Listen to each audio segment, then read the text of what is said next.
Halo sis bro, selamat datang di Dia Studio. Gimana nih kabarnya kalian? Semoga kalian baik-baik aja ya. Kali ini Mimin mengodongeng film yang berjudul The Candep. Film ini dirilis tahun 2007, disutradarai oleh Scott Wipper, dan dibintangi oleh Steve Austin, Vinnie Jones, Robert Mamone, Tori Musset, dan Manu Ben. Film ini menceritakan seorang produser TV yang membuat acara reality show tentang 10 orang yang dipaksa berkelahi. Ke-10 orang tersebut adalah terpidana mati yang dibeli dari negara-negara dunia ketiga. Oke sis bro, Mimin langsung aja dong yang alur filmnya. Sebelum Mimin mulai, seperti biasa, jangan lupa like, share, komen, and subscribe. Oke, lanjut. Film ini dimulai dari sebuah penjara, ada 2 orang kameramen masuk ke dalam ruang tahanan. Kemudian dalam satu ruangan dimasukkan 3 orang tahanan. Mereka bertiga disuruh untuk membunuh si Peter sang terpidana mati. Si Peter berhasil menghabisi 3 orang tersebut. Selama aksinya, video tersebut tersambung secara online ke markas miliknya si Brekel. Kata si Brekel, aku menginginkan dia untuk dijadikan sebagai kandidat dalam acara online-nya. Lalu, anak buah si Brekel menyuap kepala penjara untuk membawa keluar si Peter. Scene berpindah di markas, si Brekel menyuruh anak buahnya mempersiapkan sebuah acara online yang akan ditayangkan di situs mereka. Brekel ngobrol tuh sama si Goldie. Kata si Goldie, acara ini akan batal karena di pulau terpencil tersebut ada beberapa titik daerah yang tak bisa dijangkau oleh kamera mereka. Dan si Brekel menjawab, justru acara ini akan sukses karena kamu Goldie adalah anak buahku yang terbaik. Bisa aja tuh si Brekel. Kemudian pacarnya si Brekel yang namanya si Pirang Juli bilang kalau si Donna udah dateng. Dan si Brekel menghampiri si Donna dan membicarakan tentang rencana acara online tersebut. Si Donna bertanya kepada si Brekel, bagaimana Anda menyiarkan acara ini? Si Brekel menjelaskan bahwa acara ini akan disiarkan melalui jaringan online internet. Dan dia sudah menyiapkan 10 para petarungnya. Yang bertahan, maka dialah juaranya. Di tengah obrolan, si Bella dan si Eddie datang tuh, ngasih tahu ke si Brekel bahwa mereka telah kehilangan seorang calon pemain utamanya. Si Brekel lalu menyuruh anak buahnya untuk mencari pengganti kontestan utama. Mereka menemukan si Hasim, orang Arab berbadan raksasa. Sipir penjara pun membawa Jack, seorang tahanan mantan pasukan khusus Amerika, untuk melawan si Hasim. Cukup dengan 2 pukulan mentah saja dari si Jack, Hasim langsung ngajukan KO tuh. Si Brekel menonton pertarungan si Jack sama si Hasim. Si Brekel langsung merasa cocok dan mengambil si Jack untuk jadi petarung utamanya. Singkat cerita, 10 orang kontestan udah pada ngumpul tuh, dan si Brekel berbincang-bincang ngalor ngidul sama si Jack. Di tengah pembicaraan, Jack mengatakan dia tidak akan ikut main. Sambil beranjak pergi, Brekel menjawab, kamu tidak harus menang, tapi yang lain akan bermain.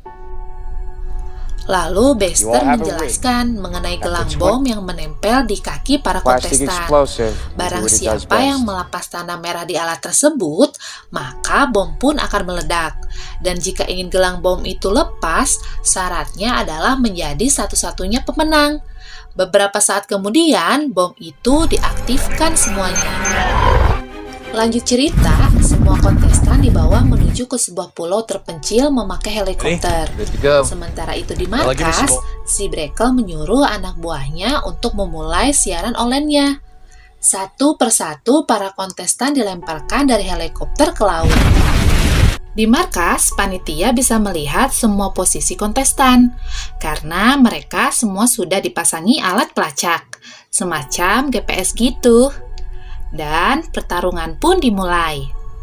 Masing-masing mereka membuka borgolnya, kecuali si Jack. Dan mereka semua mulai berjalan di pulau terpencil tersebut.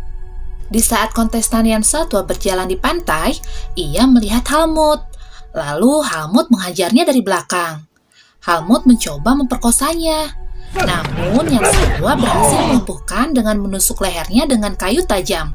Dan si Helmut pun tersungkur tuh. Yang Satwa lalu menarik alat merah di gelang kaki Helmut. Akhirnya si Helmut meledak deh.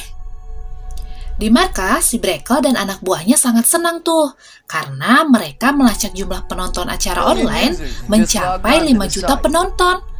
Wow! Scene berpindah ke si Jack nih. Dia melihat si Paco berjalan menuju dia. Lalu si Jack menghajarnya.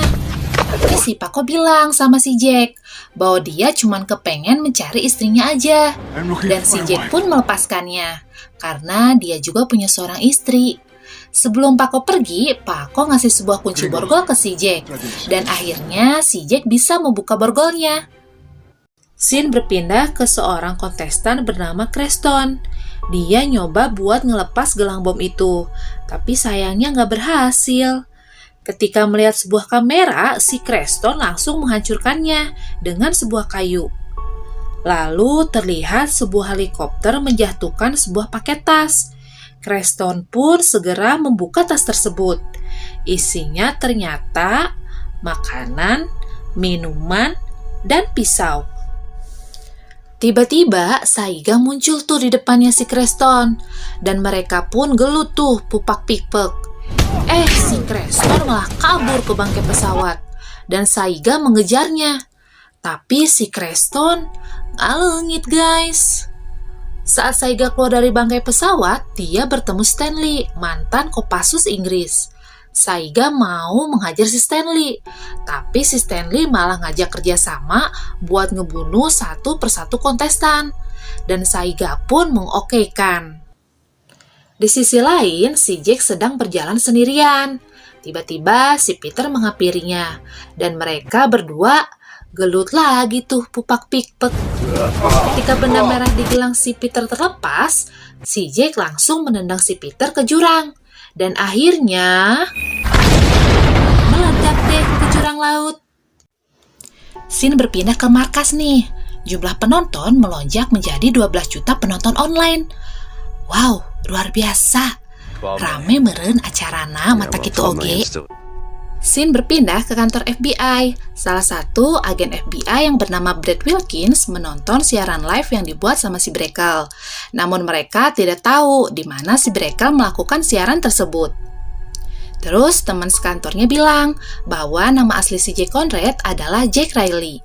Dan dia punya seorang pacar bernama Neneng Sarah. Kita pindah ke si Neneng Sarah nih. Dia mendapat telepon dari agen FBI, Brad Wilkins. Dia ingin bertanya tentang si Jack. Malam harinya, Sarah menemui Mike untuk menanyakan pacarnya melalui siaran online di internet. Dan Neneng Sarah membaca bahwa di internet, Jack adalah seorang penjahat. Cuma Neneng Sarah nggak percaya gitu aja. Scene berpindah ke Teteh Rosa nih. Dia sedang berjalan di hutan. Ternyata dia bertemu dengan si Apako suaminya. Mereka sangat senang dapat bertemu. Tiba-tiba datang Sterling. Dan si Paco pun mulai gelut tuh sama Sterling. Saat mereka gelut, Saiga menangkap si Rosa. Dan Paco pun berhasil dilumpuhkan sama Sterling sampai lututnya patah. Saat Paco sadar dengan tangan terikat di pohon, si Sterling dan Saiga menghajar si Rosa dan memperkosanya di depan si Paco. Di markas, si Julie udah gak tega melihat adegan biadab pembunuhan itu semua. Julie menyuruh si Brekel menghentikan acara tersebut segera. Cuman si Brekel gak mau tuh, dengan alasan ini bisnis yang menggiurkan. Kembali ke Sterling. Setelah selesai menghajar dan memperkosa si Rosa, dia menemui si Rosa. Ketika melihat si Paco di pohon, ternyata si Paco udah kabur dari sana. Di malam hari, ketika Jack berjalan di hutan, Jack menemukan Paco sedang menangis sendirian. Paco mengatakan sama si Jack bahwa Sterling dan Saiga telah memperkosa dan membunuh Rosa istrinya. Scene berpindah ke Yan Satwa yang sedang berlari di malam hari.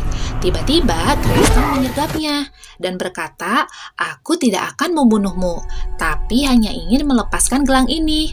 Lalu mereka pun berteman deh.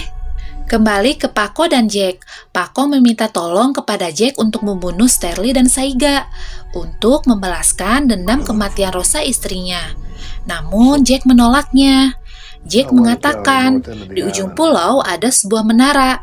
Di sana ada radio dan dia akan menelpon kekasihnya. Di sisi lain, Sterling dan Saiga dikirim paket lewat udara yang isinya senjata, kiriman dari panitia si Brekel. Scene berpindah ke si Jack. Dia menutupi gelang bomnya dengan sebuah besi agar posisinya tak bisa lagi dilacak oleh panitia. Si Jack pun meninggalkan si Paco sendirian. Jack pun mulai gagalantungan menuju menara, dan si Jack mulai menyelinap ke dalam dan membunuh petugas di sana. Dan akhirnya dia berhasil naik menara tersebut. Jack pun langsung menelpon Neneng Sarah. Tapi tiba-tiba Jack melihat kedatangan anak buahnya si Brekel. Jack pun langsung ngasih tahu ke Neng Sarah titik koordinat lokasinya dia berada. Dan tiba-tiba teleponnya pun terputus. Jack dan Brekel papelong-pelong tuh. Dan si Jack langsung melarikan diri. Neneng Sarah akhirnya memberikan titik koordinat Jack kepada Brad Wilkins. Dan Brad Wilkins segera melaporkan kepada atasannya di kantor FBI. Scene berpindah ke Yan Satwa dan Creston. Mereka menikmati api unggun di tengah hutan. Yan Satwa pun merayu si Creston. Ketika si Creston lengah, Yan Satwa mencabut benda merah di gelang kakinya si Creston, yang berakibat... Di layar monitor panitia, Goldie melihat Sterling dan Saiga sedang menghajar Paco dengan sadis. Datanglah si Jack yang melihat Paco sedang kewalahan karena dihajar dua orang tersebut. Dan akhirnya Paco tewas dipanah dan dibakar. Scene berpindah ke pertarungan antara Jack dan Saiga. Ketika Stanley muncul dengan panahnya, Jack langsung lari ke sebuah bangunan seperti bunker. Dan ternyata di dalamnya ada Yan Satwa. Ketika Stanley melepaskan anak panahnya ke si Jack, anak panahnya malah kena ke si Yan Satwa. Si Jack pun masuk ke sebuah lubang. Dan akhirnya Yan Satwa tewas karena mendapat tanah merah di kakinya. Semua penonton mengira bahwa si Jack udah tewas ikut meledak di dalam bunker itu. Lanjut cerita, Sterling dan Saiga berpikir tinggal mereka berdualah sisanya dari semua kontestan yang masih hidup. Mereka berdua berpikir untuk saling membunuh, untuk menentukan siapa pemenangnya. Ternyata muncullah si Jack yang ternyata masih hidup dan langsung menyerang Saiga. Dan Neneng Sarah pun terlihat sangat sumringah ketika mengetahui kakang Jacknya masih hidup. Lanjut cerita, terjadilah pertarungan 2 lawan 1. Jack diserang oleh Saiga dan Sterling. Namun akhirnya Jack berhasil membunuh Saiga. Mengetahui Saiga terbunuh, Sterling kemudian melarikan diri dan mencemburkan diri ke tebing sungai. Dan si Jack pun ikut loncat juga tuh. Pada saat si Jack mengejar Sterling, tiba-tiba muncul helikopter yang menjatuhkan paket berisi senjata. Dan Sterling pun langsung tuh si Jack pakai senjatanya. Dan si Jack pun langsung loncat untuk bersembunyi. Pada saat Stanley lengah, tiba-tiba si Jack ngebongohan tuh dari belakang. Dan terjadilah duel. Pada saat duel, tangan si Jack terkena sabetan pisau. Si Jack pun ditajong sampai nggak jengkang tuh sama Stanley.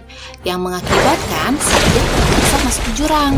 Stanley pun nembakin si Jack tuh berulang kali. Hingga si Jack pun ngambang tuh di sungai. Scene berpindah ke kantor FBI. Brad Wilkins diberitahu bahwa titik koordinat pelaku sudah diketahui dan Angkatan Laut Amerika akan datang dalam 1 jam ke pulau tersebut. Si Brekel kemudian mengetahui bahwa Angkatan Udara Amerika sudah mengetahui posisi mereka. Brekel mulai merencanakan untuk kabur dan menyuruh semua krunya tetap tinggal di markas panitia. Lanjut cerita, Sterling bertemu dengan si Brekel. Si Brekel melepaskan gelang bom di kakinya dan memberikan kebebasan. Ketika Sterling meminta bayarannya, si Brekel tidak memberikannya. Rasain tuh Stanley. Scene berpindah, kita diperlihatkan kalau si Jack masih hidup, guys. Si Jack menyelinap masuk ke markas dan membunuh penjaga di sana. Jack akhirnya ketemu dengan Stanley tuh di ruang kontrol. Ketika Stanley akan menembak si Julie, tapi nggak jadi deh. Akhirnya Jack menembak Stanley dengan beberapa tembakan di dadanya dengan pistol. Stanley pun akhirnya tewas deh. Jack mengejar Brackle yang kabur ke sebuah bukit, yang berencana akan kabur dengan helikopter. Ketika helikopternya akan naik, Jack menembaki Brackle dan helikopternya dengan 2 buah senapan, namun meleset.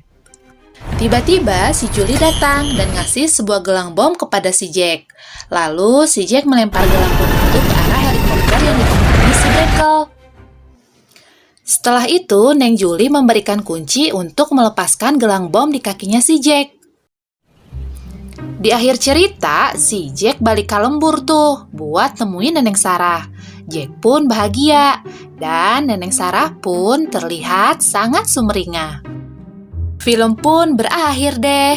Oke sis bro, sekian dulu ya dongeng dari Mimin. Sampai jumpa lagi di dongeng Mimin berikutnya. Bye-bye.